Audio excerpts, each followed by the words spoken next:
भागने की स्पीड कम हो गई, इसका मतलब एक छोटी कटोरी है, उसमें पानी है, उसमें 1 मोल Na और Cl है, तो Cl जब आगे भागेगा तो Na+ पकड़ के उसे पीछे खींचेगा कि नहीं खींचेगा? क्यों? क्योंकि जगह कम है, कम जगह में वो आयोन्स को रहना पड़ रहा है, तो आयोन्स पास पास रहेंगे, और पास पास रहेंगे तो पॉजिटिव इस नेगेटिव के ऊपर फोर्स ऑफ अट्रैक्शन ज्यादा लगाएगा कि नहीं लगाएगा? लगाएगा। अगर Na इस नेगेटिव के ऊपर फोर्स ऑफ अट्रैक्शन ज्यादा लगाएगा तो विच इज व्हाई ये Cl का स्पीड चलना कम हो जाएगा। स्पीड कम हो गई तो ये इलेक्ट्रिसिटी कम कंडक्ट करेगा, और क्योंकि ये इलेक्ट्रिसिटी कम कंडक्ट करेगा तो इसकी मोलर कंडक्टिविटी कम हो जाएगी। लेकिन अगर उसी को पानी को उठा के, जिसमें 1 मोल नमक था, 1 मोल सॉल्ट था, उसको उठा के मैंने एक बड़े कंटेनर में डाल दिया, अब क्या होगा?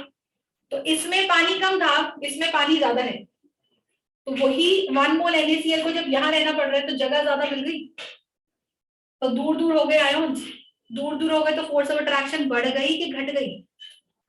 घट गई। तो अब ये भागेगा तो क्या पीछे से Na तो खींचेगा ही, पर इतना स्ट्रांगली नहीं पुल कर पाएगा जितना स्ट्रांगली यहाँ कर रहा है। तो मोलर कंडक्टिविटी 1 मोल सॉल्ट यहाँ पर भी है और 1 मोल सॉल्ट यहाँ पे भी है, तो नंबर ऑफ आयोन्स में तो कोई फर्क नहीं पड़ा। जितने नंबर ऑफ आयोन्स यहाँ थे, मान लीजिए यहाँ 100 आयोन्स है तो यहाँ पे भी 100 थे, तो करंट तो जो था, जो चार्ज था टोटल, वो तो सेम ही था, लेकिन वो चार्ज कितनी जल्दी चल पा रहा है पर सेकेंड, वही तो करंट बनाता है। वही what is current? Current is basically charge पर टाइम। तो चार्ज अगर सेम है, पर मैं भाई एक सी बात बताऊं, मैंने क्या बोला कि तुम्हारी बॉडी में से 200 कूलम चार्ज मैंने डाला 10 घंटे में, और वही 200 कूलम चार्ज मैंने 1 सेकंड में डाल दिया, कहाँ झटके तुमको ज्यादा लगेंगे? तो 1 सेकंड में जब तुम्हारी बॉडी से ज्यादा चार्ज पास करेगा, that means a huge amount of current, और वही करंट, वही चार्ज अगर टाइम लंबा ले रहा है तो 10 घंटे का मतलब हो गया 10 into 60 minutes, which is 600 minutes into 60, which is 36,000 seconds के अंदर 200 कूलम का चार्ज जा रहा है। तो 1 सेकंड में कितना जा रहा है बेटा? 200/36,000 कूलम्स पर second. That is very very less amount of current, 1/180 amperes का current. You get my point? तो my point here is कि यहाँ पे करंट बड़ा ही कम हो गया, तो वो तो कुछ भी करंट नहीं, वो तो इतना सा करंट हो गया जो जब गर्मियों में हम कई बार साथ बैठ जाते हैं तो करंट ऐसे आपस में टच करने ही लग जाता है, ये वो इतना ही लेवल का करंट नहीं। लेकिन ये वाला अगर 200 कूलम आपने 1 सेकंड में पास करा दिया तो ये करंट बहुत ज्यादा है। तो इन दोनों में क्या बात है कि 1 मोल सॉल्ट जितना यहाँ है वही 1 मोल सॉल्ट यहाँ है, तो यानी कि जितने नंबर ऑफ आयोन्स इधर है, नंबर ऑफ आयोन्स इधर भी उतनी है। Number of ions are not changing, पर क्या बदल रहा है? वॉल्यूम। क्यों? क्योंकि हम डाइल्यूशन कर रहे हैं, हम पानी जो ऐड कर रहे हैं, पानी ऐड करने से वॉल्यूम बढ़ गई, तो वही आयोन्स को अब दूर दूर चलने की जगह मिल रही है ना, राइट? ये भागेगा तो ये पीछे की तरफ खींचेंगे, तो अगर ये भागेगा और ये पीछे की तरफ धीरे से पुल करेंगे तो ये इसकी आगे की स्पीड फिर भी तेज होगी। तो जब करंट तेज चलेगा, जब चार्ज तेज चलेगा तो कम टाइम में भागेगा, और जब टाइम कम हो जाता है तो करंट बढ़ जाता है, तो कंडक्टिविटी बढ़ गई कि नहीं बढ़ गई? आई बात समझ? सोच लो। तो इसका मतलब डाइल्यूशन के दौरान मोलर कंडक्टिविटी, ध्यान से समझिएगा, मोलर कंडक्टिविटी को आप डिनोट करते हो ए, ए पूरा बनाते नहीं है, इसे बोलते हैं कैप से होता है ना, कैपिटल ए और स्मॉल ए। तो तुमने आज तक ये पढ़ा है लैम्डा, ये एक्चुअली स्मॉल लेटर्स में होता है, स्मॉल केस के अंदर, और ये जो है आपका, ये आपका कैपिटल लैम्डा।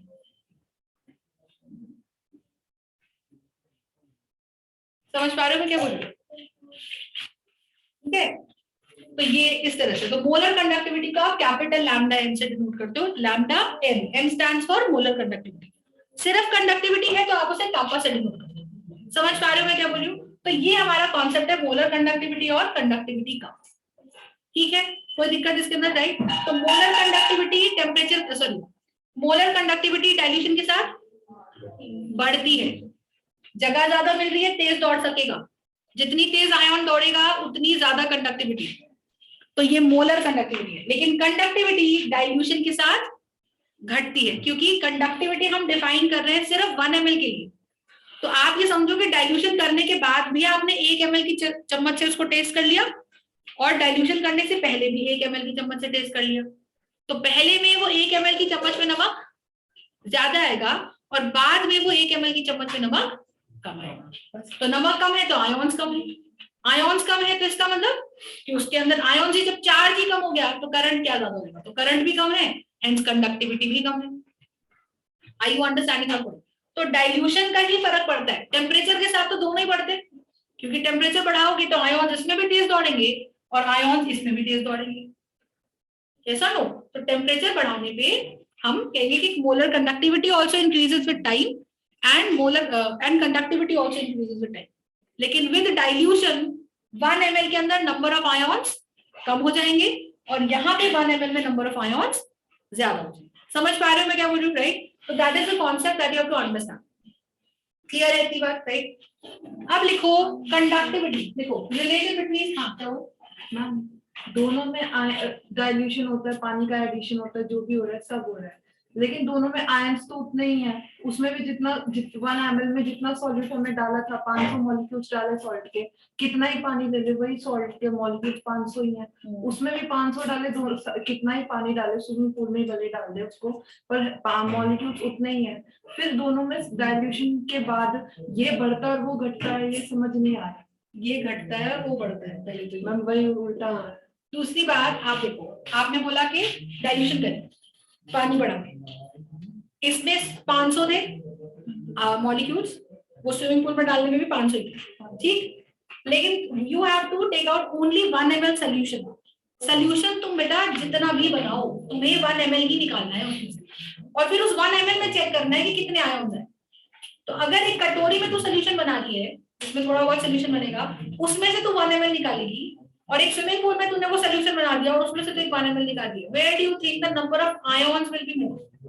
कटोरी, जहां कटोरी में से वो 1 ml सोल्यूशन निकाला उसमें जो आयोन ज्यादा हुए, तो ज्यादा आयोन मतलब ज्यादा चार्ज, तो ज्यादा चार्ज मतलब ज्यादा करंट, तो कंडक्टिविटी कहाँ ज्यादा है?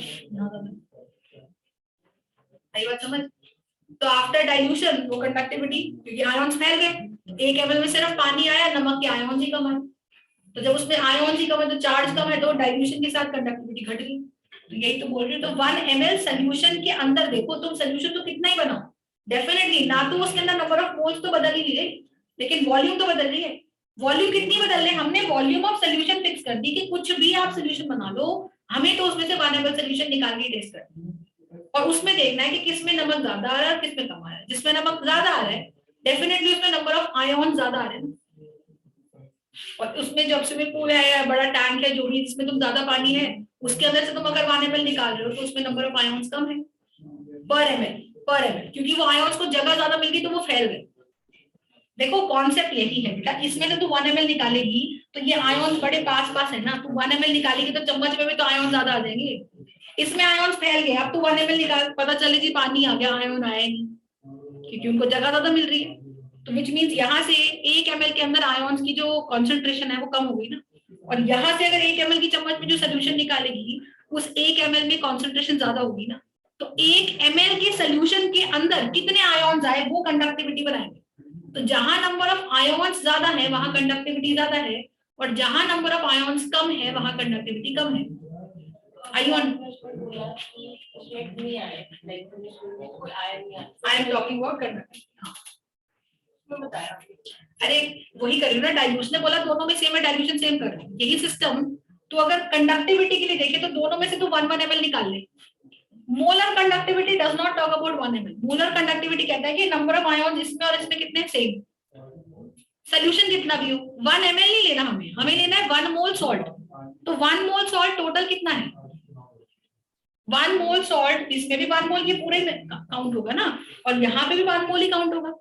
तो मोल्स बराबर हैं। अगर यहाँ 500 की कंडक्टिविटी एक साथ देख रहे हो तो यहाँ पे भी 500 की कंडक्टिविटी देखोगे, पर वो 500 की कंडक्टिविटी को यहाँ जगह ज्यादा मिल रही है ना भागने को, तो वो तेज भागेंगे, तो नेट कंडक्टिविटी 500 की बढ़ जाएगी, और यहाँ पे नेट कंडक्टिविटी 500 की घट जाएगी, बिकॉज दे आर क्लोजर। तो क्लोरीन भागेगा तो पीछे खींचेंगे ना पकड़ के इसको सारे।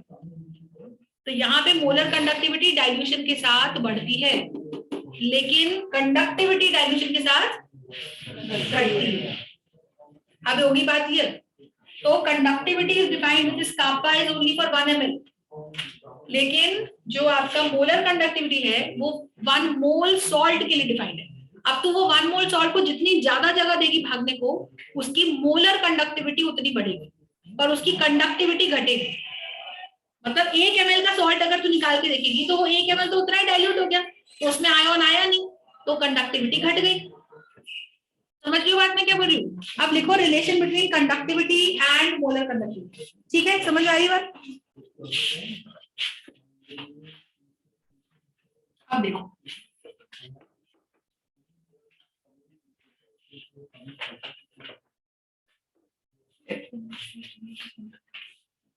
बोलो भाई, राइट? अब रिलेशन में क्या होगा? रिलेशन होता है कापा into 1000 by molarity is molar conductivity। ठीक है, अब मुझे ये बताओ कि अगर तो ये फॉर्मूला याद कर सकूं तो फिर मेरा आधा घंटा बच जाएगा और मैं सीधा न्यूमेरिकल करा दूंगा। अगर तुम्हें ये फॉर्मूला समझना है तो I can explain it to you कि कहां से ये फॉर्मूला आया, क्यों आया, तो वो भी मैं कर सकती हूँ, जैसे तुम्हारी श्रद्धा हो मुझे तो। ठीक है, बता दो। कापा तो हो गया तुम्हारा conductivity, this is for 1 ml। am मतलब लैम्डा m हो गया तुम्हारा मोलर कंडक्टिविटी। ठीक है, और ये हो गया तुम्हारा मोलारिटी।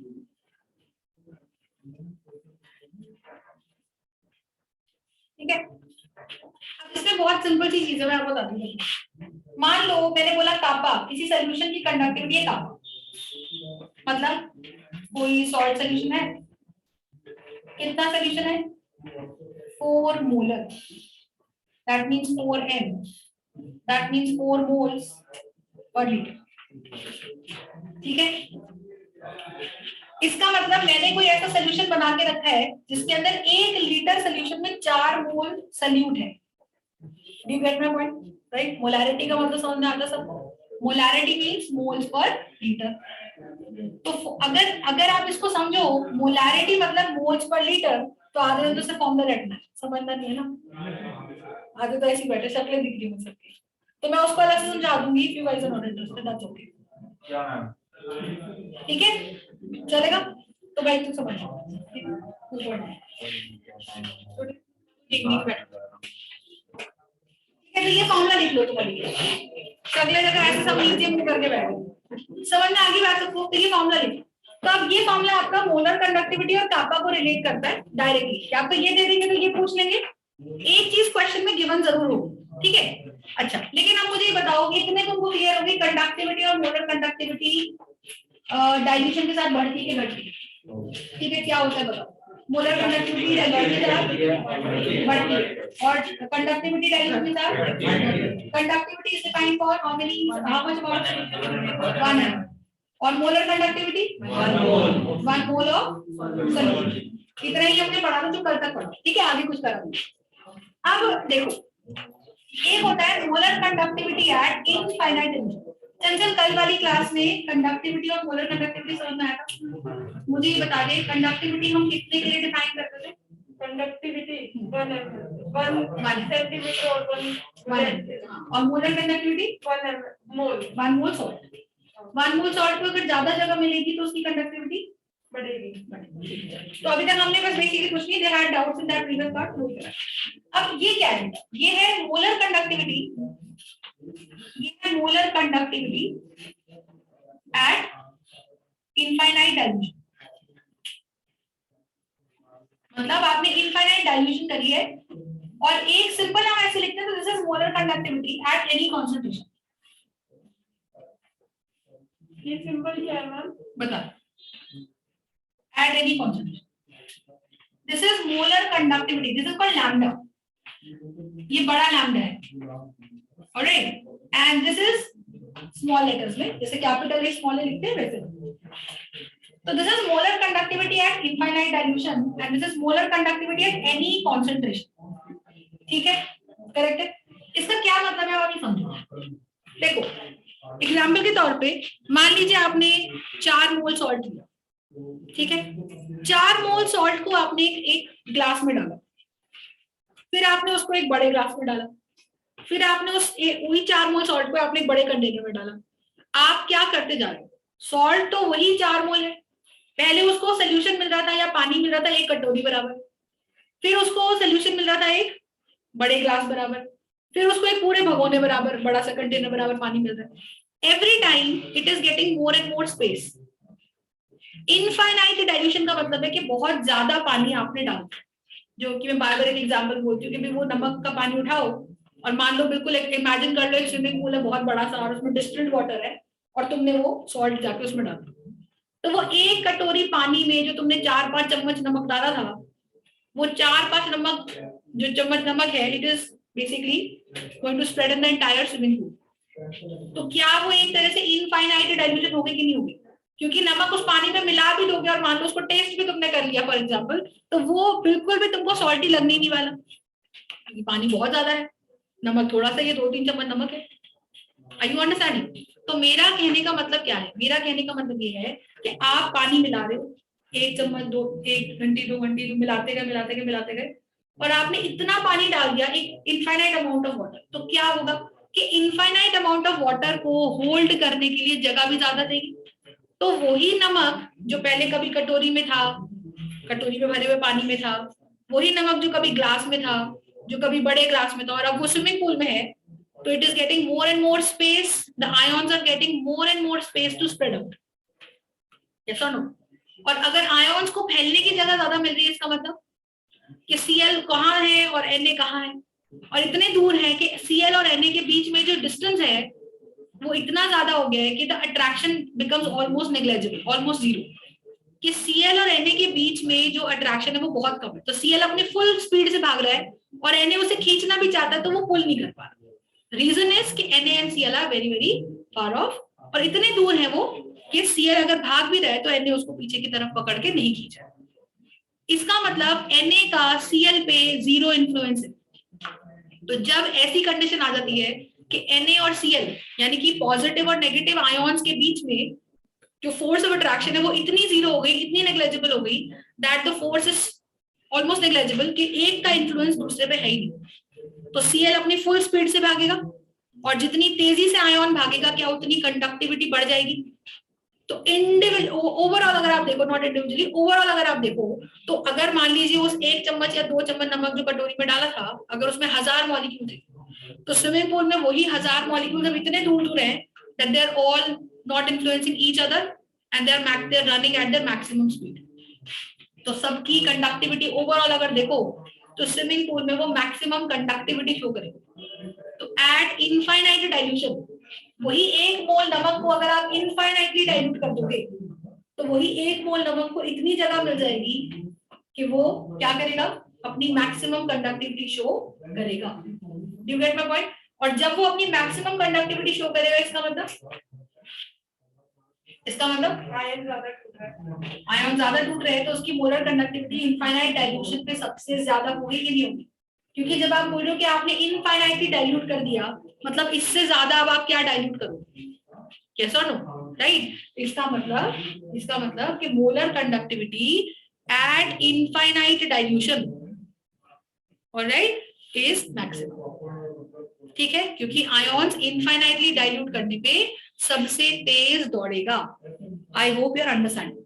बात समझ पा रहे हो मैं क्या बोल रही हूँ? तो अब मैंने अगर बोला कि भाई, अब ध्यान से समझना मैं क्या समझा रही हूँ। देखो, मान लो मैंने एक कंटेनर लिया, इस कंटेनर में मान लीजिए 1 लीटर वाटर था और मैंने इसके अंदर 100 मोल चीनी डाली, 100 मोल सॉल्ट डाली, 100 mole salt in 1 litre of the water और इन 1 लीटर ऑफ सोल्यूशन। पानी क्या कर डाला, सोल्यूशन बन गया।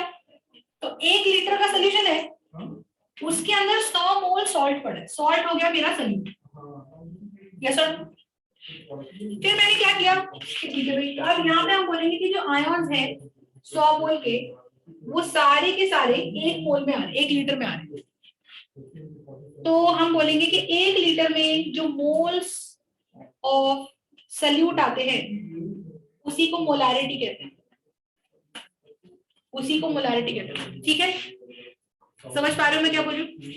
ठीक है जी। अब मैंने क्या किया, मैंने इसमें 1 लीटर पानी और मिला दिया। अब 1 लीटर पानी और मिला दूंगी, तो पहले ये 1 लीटर था, now what it is going to become, अब पानी हो गया 2 लीटर, नमक तो वही था 100 मोल, कैसा ना। तो अब क्या हुआ कि 2 लीटर हो गया पानी, तो सोल्यूशन में मिल गया जाके, तो सोल्यूशन भी 2 लीटर हो गया। 2 लीटर में 100 मोल सॉल्ट है, which means कि now this 100 moles of salt is getting dispersed in 2 liters of solution. तो हम बोलेंगे कि 2 लीटर में अगर 100 मोल सॉल्ट है, तो 1 लीटर में 100/2 मोल्स सॉल्ट है, मतलब 50 मोल आ गया। आप समझ लो ना, अगर इक्वल डिस्ट्रीब्यूशन मानो 1 लीटर में 50 मोल इधर आ गया और 50 मोल इधर आ गया। समझ पा रहे हो मैं क्या बोल रही हूँ? अगली बार मैंने इसके अंदर और 2 लीटर पानी और मिला दिया। 2 लीटर पानी और मिलाने पे क्या होगा बताओ? तो अभी सुनो, पहले मोलैरिटी थी 100 मोल्स पर लीटर, 100 मोलैरिटी थी 100 एम पहले। अब क्या होगी? अब 1 लीटर में 50 मोल्स आ रहे हैं नमक की, तो अब मोलैरिटी होगी 50 एम। कैपिटल एम मतलब moles per litre, moles of solute per litre. Do you get my point? तो अब मैंने क्या बोला, ये आगे, अब मैंने बाहर से 2 लीटर पानी और मिला दिया, टोटल सोल्यूशन कितना हो गया? 2 पहले से था, 2 लीटर पानी और मिला रही हूँ, पानी मतलब solvent in this case, solvent के मिलाने को ही तो डाइल्यूशन कहते हैं। तो अब टोटल पानी कितना हो गया? 4 लीटर। 4 लीटर पानी हो गया, इसका मतलब अब पूरे सोल्यूशन में 4 1 litre, 1 litre 1 litre 1 litre 1 litre ऐसा हो सकता है ना, मान लो अगर। तो 100 मोल जब सब में इक्वली बटेंगे तो 25 मोल इसमें, 25 मोल इस लीटर में, 25 मोल इसके अंदर और 25 मोल इसके अंदर। तो 25 mole per litre, 25 mole per litre, 25 mole per litre, 25 mole per litre, that means molarity now is decreasing to 25 moles per litre, 25 molarity. क्योंकि 1 लीटर सॉल्यूशन में कितने मोल्स ऑफ सॉल्यूट होते हैं वही मोलैरिटी होती है। Are you understanding? मैंने इसमें से बाहर से 6 लीटर पानी और मिला दिया, अब टोटल सॉल्यूशन कितना हो जाएगा? 4 पहले से था, 6 और मिला दिया, अब सॉल्यूशन हो गया 10 लीटर। क्या मैंने नमक मिलाया? नहीं, नमक पहले भी 100 मोल था, अभी भी 100 मोल है पूरे सोल्यूशन में, पर 1 लीटर में कितने हैं? अगर 10 लीटर में 100 मोल नमक है तो 1 लीटर में 10 मोल नमक है, तो क्या अब मोलैरिटी बढ़ गई, घट के 10 मोल पर लीटर हो गई? Are you understanding? In short what I am trying to tell you कि number of moles, total moles तो सेम है, पहले भी 100 मोल थे, बाद में भी 100 मोल रह गए, लेकिन शुरुआत में मोलैरिटी थी 100 मोलैरिटी, तो वॉल्यूम थी 1 लीटर। फिर मोलैरिटी जब 2 लीटर करा तो मोलैरिटी हो गई थी 50 मोल और वॉल्यूम हो गई थी 2 लीटर। तो molarity is 50 m, that means what कि per litre there are 50 moles of salt. तो 1 लीटर में अगर 50 मोल है तो 2 लीटर में 100 तो हो गई। Are you understanding? अगली बार मैंने जब इसमें 2 लीटर और मिलाया था तो क्या हो गया था? 4 लीटर सोल्यूशन हो गया था, तो मोलैरिटी हो गई थी 25 मोलर, कहने का मतलब पर लीटर देयर वर 25 मोल्स। फिर 6 लीटर जब मिलाया तो वॉल्यूम हो गई थी 10 लीटर और मोलैरिटी हो गई थी 10 मोलर, मतलब 10 मोल्स पर लीटर। जरा मल्टीप्लाई करो, molarity 1 into volume 1 100, molarity 2 into volume 2 100, molarity 3 into volume 300, molarity 4 into volume 400। तो यानी कि किसी भी सॉल्यूशन की मोलैरिटी इनटू वॉल्यूम करने पे टोटल मोल्स ऑफ सॉल्यूट आता है इन द सॉल्यूशन। बोलो, समझ पा रहे हो मैं क्या बोल रही हूँ? और मुझे बताओ, डाइल्यूशन जब हम करते हैं, इतना समझ में आ गया? पक्का? राइट। तो डाइल्यूशन जब हम करते हैं तो हम क्या बढ़ाते हैं? Volume of solution. क्या नहीं ऐड करते? सॉल्यूट। तो सॉल्यूट के मोल्स तो शुरुआत में भी, टोटल मोल्स तो पहले भी 100 थे और एंड में डाइल्यूशन करते करते भी 100 ही है। अब तुम मुझे बताओ क्या कर रही हूँ मैं? बार बार ध्यान से देखो, मेरे को मोलैरिटी में निकालनी है तो मैं बोलूंगी मोल्स अपॉन वॉल्यूम, यही तो कर रही हूँ।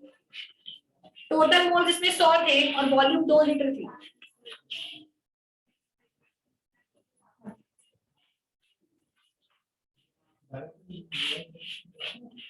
समझ पा रहे हो मैं क्या बोल रही हूँ? तो कहने का मतलब क्या है कि पूरी वॉल्यूम थी 2 लीटर जब, और टोटल मोल्स थे 100, तो 100/2 50 मोलैरिटी आई थी।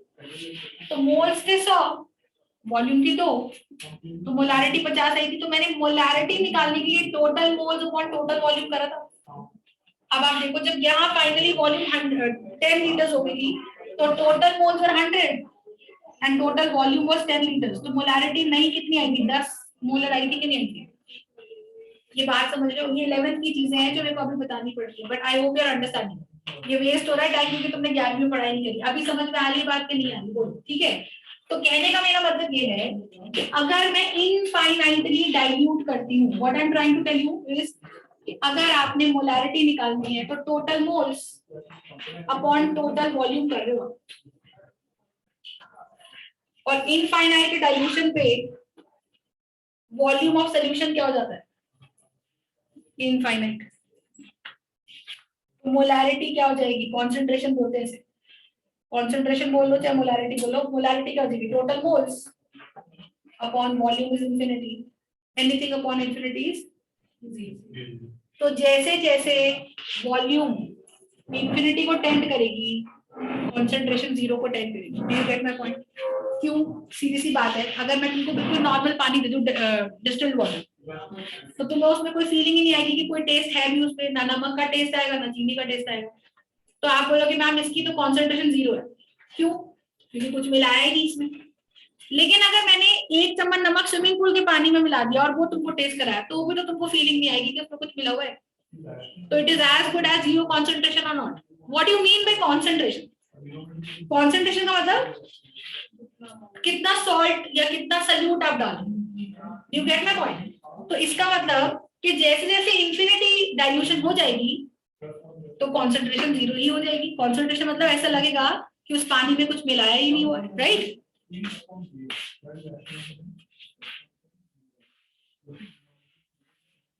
समझ पा रहे हो मेरा पॉइंट? वो तो मैं भी लगा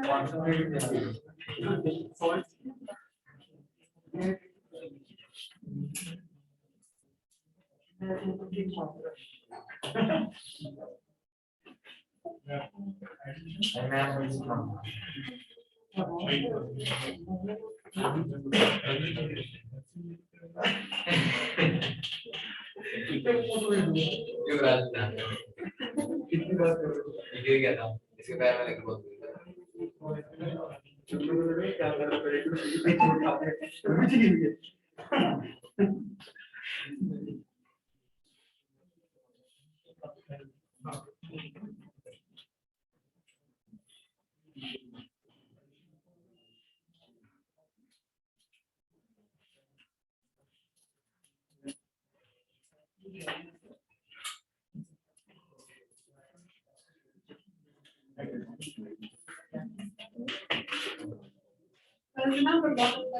मेरे पास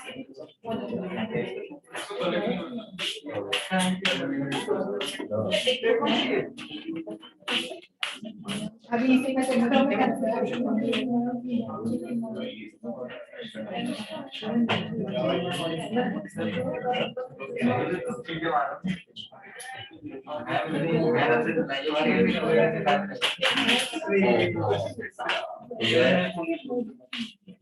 बोलो, समझ में आ गई इतनी बात? तो जैसे जैसे इनफाइनाइट डाइल्यूशन करोगे एवरीबॉडी, वैसे वैसे कॉन्सेंट्रेशन 0 हो जाएगी, राइट?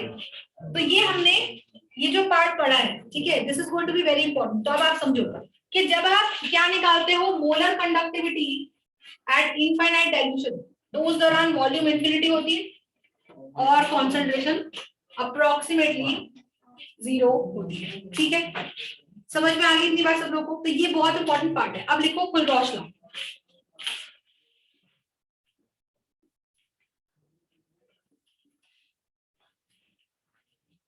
ठीक है, ये जो भी नाम है कुलरॉश law.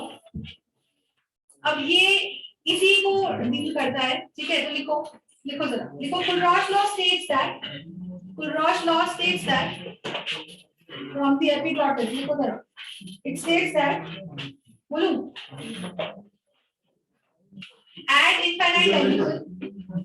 at infinite dilution,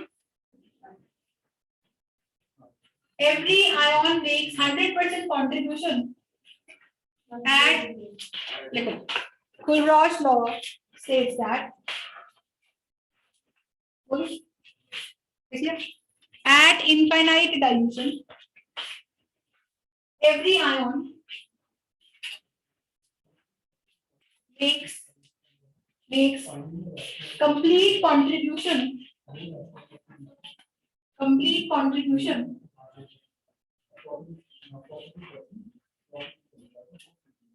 to the molar conductivity of the salt. To the molar conductivity of the salt. At infinite dilution, every ion makes complete contribution to the conductivity, to the molar conductivity of the salt. Okay?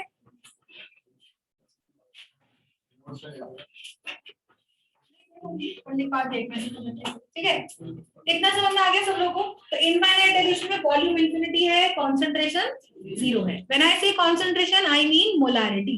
Alright, I mean molarity. अब देखिएगा,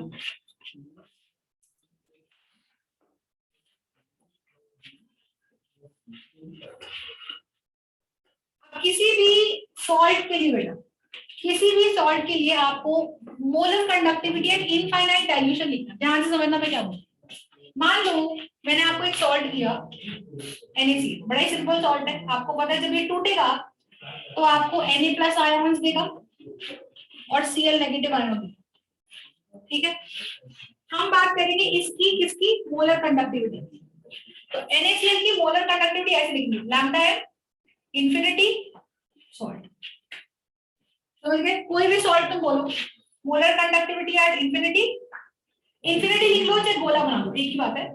आपकी NCERT गोले वाला notation लेती है तो आप ये लिखो गोला मतलब इनफाइनाइट डाइल्यूशन. या मैंने लिख दिया KBr, बड़ा सिंपल सॉल्ट है. या मेरा मन कर गया molar conductivity at infinite dilution for CaCl2 calcium chloride. या मैंने बोला molar conductivity at infinite dilution of Mg3N2 magnesium nitride. या मैंने लिखा molar conductivity at infinite dilution of MgNO3 whole twice. कुछ भी मतलब. I can also write down molar conductivity at infinite dilution of AlCl3. कोई भी सॉल्ट. सॉल्ट क्यों बोल रही हूँ मैं? सॉल्ट H नहीं है और OH नहीं है. It's a salt, right? कुछ भी इलेक्ट्रोलाइट ले लो, तुम्हारा बन गया, कर गया molar conductivity at infinite dilution of BaOH whole twice. कोई भी सॉल्ट या कोई भी इलेक्ट्रोलाइट सोर्स है. ठीक है, करेक्ट है. अब आप बताओ, ऑब्वियसली बात है जब इसको पानी में डालोगे तो NaCl जुड़े तो रहने नहीं वाले. Na अलग हो जाएगा और Cl अलग हो जाएगा. And we are talking about infinite dilution. तो Cl ऐसे भागेगा कि Na ने कभी उसको पकड़ा ही नहीं. दैट मींस Na का कोई इन्फ्लुएंस Cl पे नहीं है और Cl का भी कोई इन्फ्लुएंस Na पे नहीं है. That means Cl is running at its own maximum speed, Na अपनी स्पीड पे भाग रहा है. तो हम बोलेंगे कि इसकी कंडक्टिविटी और इसकी कंडक्टिविटी जोड़ दोगे तो इसके 1 मोल की कंडक्टिविटी आएगी, मोलर कंडक्टिविटी. इस आयन की मोलर कंडक्टिविटी और इस आयन की मोलर कंडक्टिविटी जोड़ दोगे तो इसकी मोलर कंडक्टिविटी आएगी. तो आप देखोगे जो अपनी एनसीईआरटी खोलोगे उस एनसीईआरटी में टेबल दे रखा है. ठीक है, जितने भी पॉसिबल आयन्स हैं तो उन्होंने साइंटिस्ट ने क्या क्या कैलकुलेट किया कि अगर फॉर एग्जांपल 1 मोल सिर्फ Na ही होता सोल्यूशन में तो वो भागता तो उसकी कंडक्टिविटी वैल्यू क्या होगा. तो वो टेबल कुछ इस तरह से बना रखा है, ऐसे लिखा लैम्डा छोटे वाला lambda is also molar conductivity at infinite dilution but this is used for specific ions. तो आप देखो मैं इसे कैसे लिखूंगी, lambda infinity for this, lambda infinity for this.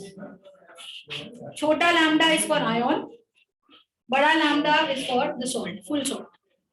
तो जैसे अगर मैंने लिखा कि भाई CaCl2 है तो ये पूरा एक अगर टूटेगा तो ये टूटने पे मुझे एक Ca+2 मिलेगा और 2 Cl नेगेटिव मिलेंगे कि नहीं मिलेंगे बताओ. तो यानी कि एक सॉल्ट, एक मोल टूटने पे 1 मोल कैल्शियम और 2 मोल क्लोराइड मिल रहा है. AlCl3 के टूटने पे 1 मोल Al+3 और 3 मोल क्लोराइड मिल रहा है. You get my point? बोलो. तो 1 मोल Al और 3 मोल Cl मिल रहा है, पर ये जुड़ेंगे तो बनाएंगे तो 1 मोल AlCl3. यस और नो? समझ पा रहे हो मैं क्या बोल रही हूँ? तो आपकी बुक में टेबल इस तरह से बना हुआ है, मोलर कंडक्टिविटी. इसे रीड कैसे करोगे? Molar conductivity of Na+ ions. क्या मतलब कि अगर Na+ आयंस का 1 मोल अमाउंट आपने ले लिया और उसको इनफाइनाइटली डाइल्यूट करके पानी में छोड़ दिया तो वो कितनी कंडक्टिविटी शो करेगा। तो टेबल में आगे लिखा होगा मान लो 300, फिर ऐसे लिख देगा मोलर कंडक्टिविटी ऑफ Mg+2, वो दे देगा मान लो तुमको 600 तो हाइड्रोजन क्यों है, इसकी दे देगा मान लो तुमको 320, इस तरह से। समझ पा रहे हो मैं क्या बोल रही हूँ। तो ये टेबल आपकी एनसीईआरटी में बना हुआ है। प्लस जब न्यूमेरिकल आता है तो आपको हर स्पेसिफिक आयन की कंडक्टिविटी दी जाती है, ठीक है। सबसे ज्यादा कंडक्टिविटी होती है H+ की, वो समझ 600-700 तक कुछ पहुंच जाती है, ठीक है। तो highly conductive is H+ and highly conductive is also OH negative, ये तुमको याद रखना। आप ये देखो, इसीलिए हम इलेक्ट्रोलिसिस में क्या डालते हैं, कोई एसिड या कोई बेस डालते हैं, क्योंकि मैक्सिमम कंडक्टिविटी 4-5 ड्रॉप से अच्छी खासी कंडक्टिविटी आपको उस सॉल्यूशन में मिल जाती है। तो आपको ये चीज समझनी है कि अगर आपको ये सॉल्ट तोड़ना है तो आपको पता है कि ये K+ देगा और ये Br नेगेटिव देगा 1-1 मोल। क्या हो गया?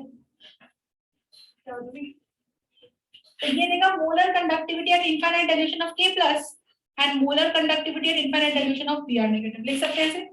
तो ये सॉल्ट पहले तोड़ना आना चाहिए, ठीक है। हमारे पास वैल्यू सिर्फ किस किस की है, 1-1 मोल की, कि अगर 1 मोल Na+ होता तो इतनी कंडक्टिविटी है, अगर 1 मोल Mg+2 होता तो इतनी कंडक्टिविटी है, अगर 1 मोल Br नेगेटिव होता तो इतनी कंडक्टिविटी है। सम हाइपोथेटिकल वैल्यूज आर टेकिंग। तो इसको तोड़ो, तो इसको लिखोगे कैसे,